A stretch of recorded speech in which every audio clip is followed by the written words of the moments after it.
Sony WH-1000XM4. These are those. And you couldn't tell just by looking at them because they look almost identical to the Mark IIIs from the last generation, but that's totally fine because no one really had any major complaints with the Mark IIIs.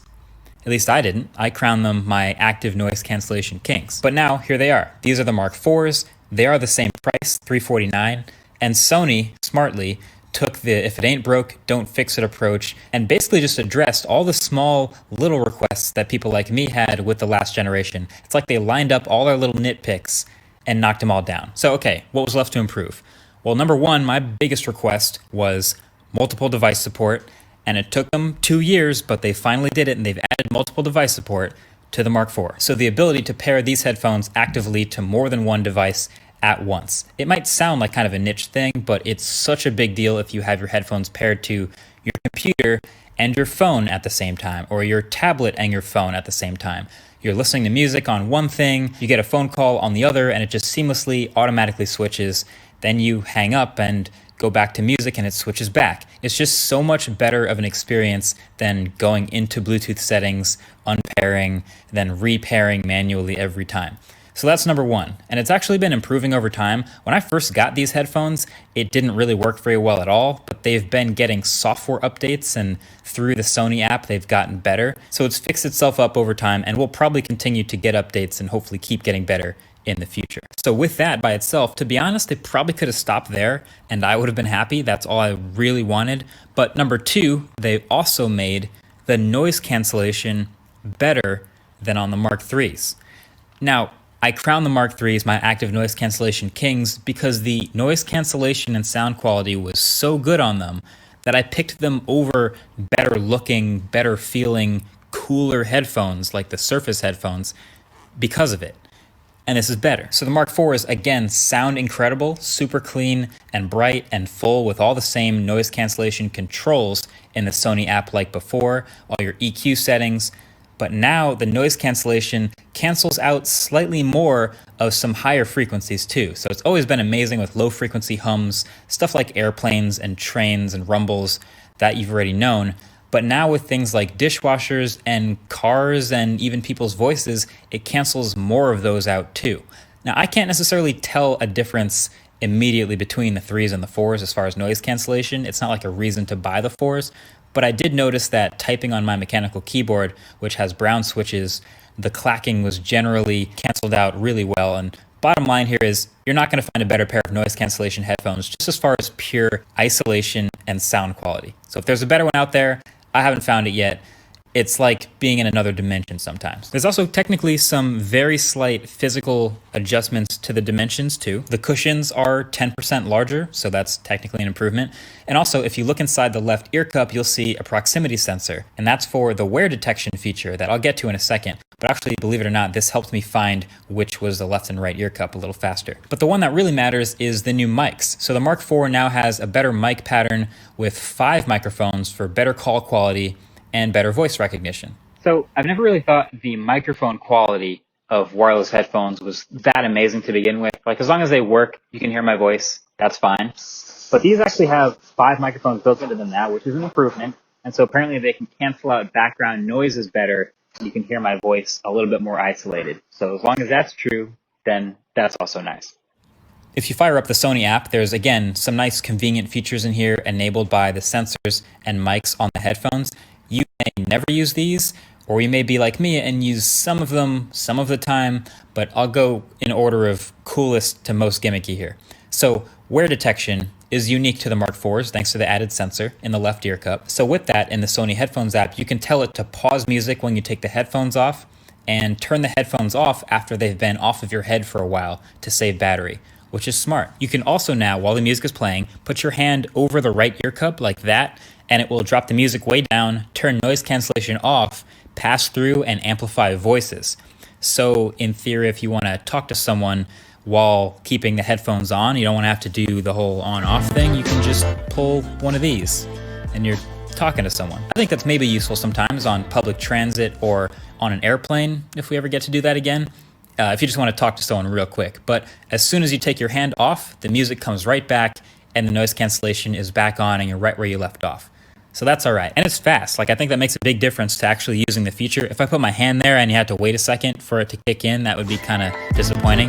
As soon as I put my hand there, boom, I'm listening to people. But then maybe the most gimmicky feature is the speak to chat function, which basically will use the mics and I guess other sensors in the headphone to be able to tell when I start speaking.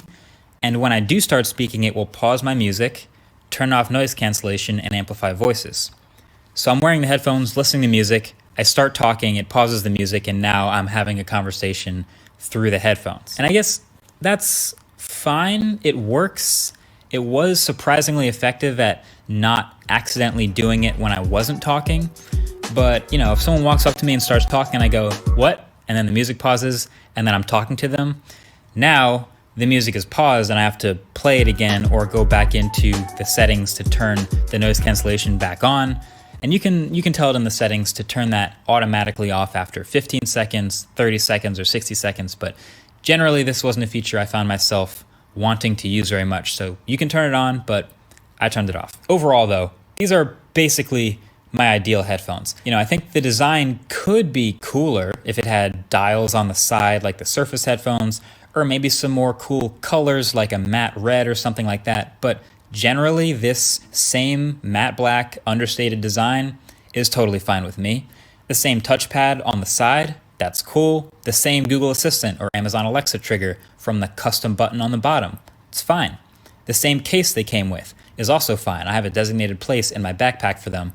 And there's just really nothing fundamentally wrong with these headphones at all, and I very much appreciate that about them. So it's pretty clear, these are great and they're easy to recommend, but a nice bonus of these existing now is that the Mark IIIs I've seen on sale as low as about $250. So I'll leave a link to those below as well. They, again, won't have multi-point support, so if you don't need two paired things at once, this could be a nice discount.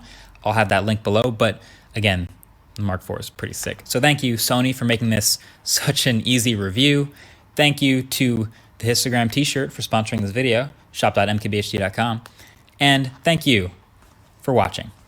Catch you guys in the next one. Peace.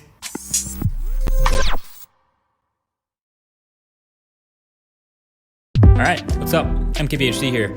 So we got a little surprise, a little quiet but not so quiet addition to Apple's holiday season stuff, a little one more thing on top of their one more thing. So they've added to their headphone lineup, and there's a new pair of over-ear wireless noise canceling Apple headphones, and they're called Airpods Max, and they cost $550. And I got them right here. Now, I didn't really know what to make of the name right off the bat. I don't think I would have named them AirPods personally, but hey, if you look at the rest of Apple's lineup, I guess all of their audio products have pod in them. There's EarPods, AirPods, HomePods, so fine. Either way, this is the box, and it's a pretty big box for a pair of headphones, but you can see we have this minty green color here today to get into. And when you pop that top, get into the top of the box, first thing you see is the headphones inside, already inside the smart case, because they don't fold, they don't pack down at all. This is how you travel with them. This is how they ship in this case with the bands as a handle. But we'll get to that in a minute. I'm just gonna take them out of the case for the first time, and the metal of the headphones is actually legit cold to the touch, which is pretty sweet, not gonna lie. I can get the paper off of the smart case so we can admire that too in all of its glory. Anyway, not much else in the box. You get a little bit of paperwork, no Apple stickers, and there is one cable, but not the typical cable that comes with headphones. No, this is a USB Type-C to Lightning cable. There is no brick, and this is purely for charging, and there's no audio cable included. That'll be another $35 from apple.com. But yeah, there you have the headphones. Pretty unique.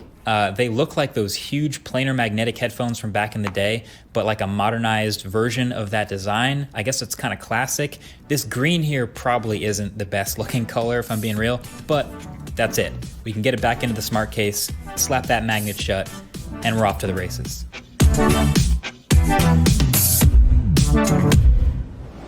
So it turns out there is a lot of really interesting stuff with this particular pair of headphones. I mean, you guys have seen headphones before, I've reviewed them, but There's a lot that's different, a lot that's unique about these that you don't really see very often.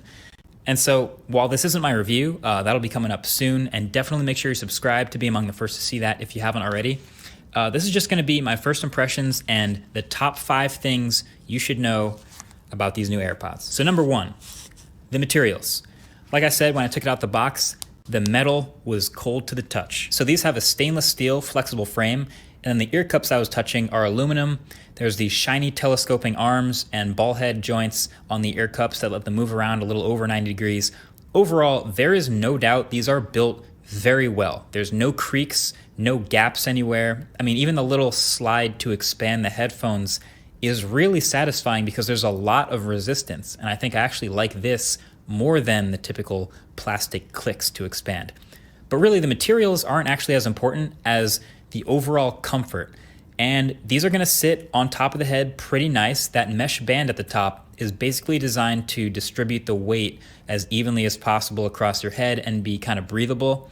And it is really soft, which is awesome, but we'll see about durability long term. I think it's probably worth it though, because with all this metal, they are heavy headphones. They come in at a hefty 386 grams compared to the much lighter 250 grams of my Sony XM4s. But yeah, I mean, as far as just high grade headphones go, aside from this one's particular lack of sweat or water resistance, it just doesn't get much better built than this. That's just facts. By the way, the color options, same as the iPad Air. So black, silver, light blue, pink, and this sort of minty green. All right, number 2, the ear cups, magnetic. So they just pop off pretty easily. They do stay on really well in their sort of groove when you're wearing them, and obviously most of the time they don't just flop off, but when you really do pull them to take them off, they come off. And that's actually really smart because most people should replace the ear cups on their headphones every once in a while. The metal part, the outside, that's designed to last a long time, but the inside, especially with softer materials and leathers, you see that a lot. People sort of outgrow the ear pad and then just buy new headphones. So this is a good idea. Now, Apple is very happy to sell you some new ear pads for $69 a set. But I guess a nice bonus, at least, is that you can actually mix and match colors if you want to. Would have been nice if you could customize your cushion color straight from the order page, and MacRumors even put together a little visual aid so you can see what the different color combos look like. But that's just the most Apple thing you've ever heard, isn't it? Buying $550 headphones and having to spend an extra $70 to change part of the color. But number 3 is the controls. So there are no touch controls anywhere on the sides of either of the ear cups, as there are with a lot of other wireless headphones. Instead, they borrow the digital crown from the Apple Watch, plus there's an extra noise cancellation button just to go on or off with transparency or noise cancellation. I might have preferred to see these buttons at the bottom of the ear cups for better reachability, but overall, this is probably honestly better than a lot of the finicky touch controls. I like when there's a physical control, like on Microsoft's headphones, having that big dial spinning. That was sweet too. So here on the Apple headphones, you can spin that digital crown for volume. You can tap it in to answer calls, or double tap to go forward, triple tap to go back, etc. And also in iOS 14.3, when you update, there's controls and support built in that let you reverse the scrolling direction for the crown in case you end up getting it backwards. Then number 4, the case.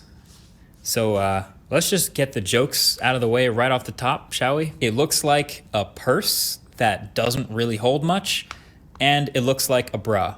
Like, no way around it. But for real, this is a super strange case to me. So they call it the smart case. It comes with the headphones. And the headphones literally just slot in here and close with a magnet. And my very first impression is there is no redeeming quality about this case at all. The headphones don't actually fold down or get more compact to travel with. The most durable part of the headphone is covered, and the softest, least durable part is your carrying strap. It's the most exposed part. And then it doesn't even fully protect all of it. There's like slots in here. I understand you can charge here if you want to plug them in via Lightning, but what is all this? This case is weird. And then also something to note, there is no on-off button with these headphones. So instead, you put them in this case, and when the magnet shuts, it detects that they're in the case, and they go, okay, we don't need to be on anymore. It goes into this ultra low power state to save battery. And that's cool. That's really smart. And that means you don't have to remember to turn them off every time. And as soon as you take them out the case, they wake up and it's like you never turn them off. Easy. But now that means you have to use this case to turn the headphones off. And if you don't use this case, they will just sit around draining battery for about 2 hours before they go into auto low power mode. Not sure if other cases can be made that also use magnets to trigger this low power mode. That remains to be seen. But then number 5, last but not least, is the smart features. So this is the part that's going to require the most additional testing for me, because basically, aside from sound quality, which first impression is very good, and noise cancellation is right about on par with Airpods Pro. Basically, they're incredibly good with white noise, but there's a lot more testing for this sort of thing for the full review. And there's a lot of smart features too. There's the dual H1 chips doing a lot of computing as you listen to music, one in each ear. There's 9 microphones this time for noise cancellation and transparency mode. And there are, of course, Apple headphones made to be used with iPhones and Apple products. So when you use it with an iPhone, you get features like audio sharing, Siri, you're reading your text messages, and the instant pairing and all that fun stuff. But like I said, I'm gonna get super into this and the audio quality and in-depth thoughts on all of this stuff in the full review. This is just the impression, and there's a lot of testing to be done. But at the end of the day, you know what's the hardest part for me about these? Is I don't really know what exactly to compare them to. Like, of course, I plan on putting them through the ringer and very thoroughly testing them, because at $550, they deserve that, and you deserve that.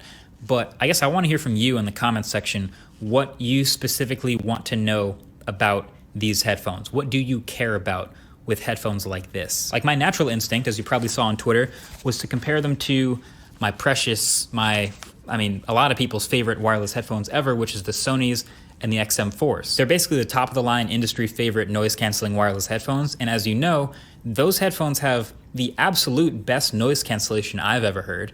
They're lightweight and comfortable. They have a longer 30-hour battery life. They actually fold for travel. They come with a real protective case. They come with an audio cable, and they're $200 less at their absolute maximum of $350, but you can already find them for less than that. So by that logic, at least on paper, Sony's headphones absolutely beat Apple's headphones in pretty much every metric, right? But I feel like a lot of people aren't going to use that as a comparison, interestingly enough. Maybe it's like the Pro Display XDR, where you have to compare it to the super ultra high-end reference grade stuff to appreciate it. So if I'm comparing it to my $2,400 Sennheiser headphones that I've edited with, maybe this is a lighter weight, wireless, smaller, cheaper version of that works with more devices.